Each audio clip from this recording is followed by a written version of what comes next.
ඔයා අහලා තියෙනවද ඉන්ටර්නෙට් එකේ ඩිවයිසස් දෙකක් කොහොමද කමියුනිකේෂන් එකක් ස්ටාර්ට් කරන්න කියලා? හැමෝටම තේරෙන්න මං සරල උදාහරණයකින් පැහැදිලි කරන්නම්. ඔන්න එක කොල්ලෙක් ඉන්නවා සහ තව කෙල්ලෙක් ඉන්නවා.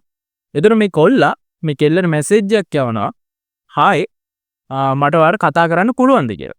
එතකොට මේ කෙල්ල රිප්ලයි එකක් යවනවා.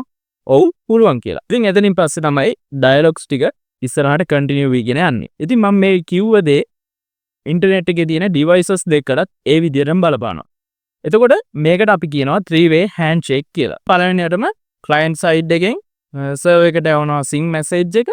ඒ වගේම නැවත server එකේ ඉන්න client හම් වෙනවා sing acknowledgement එකක්. ඒ වගේම අවසානයේදී නැවතත් acknowledgement එකක් විදියට connection එක establish වෙනවා. ඉතින් මෙන්න මේ විදිහට තමයි 3-way handshake එකක් සිදු වෙන්නේ.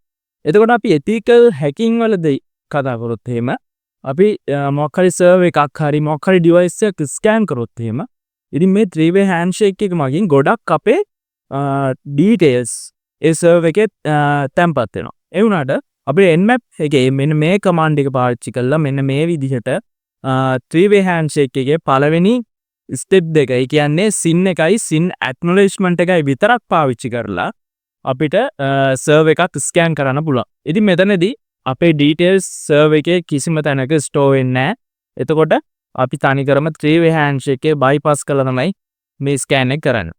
ඉතින් මේ වගේ cyber security videos දිගටම බලන්න මාව follow කරන්න.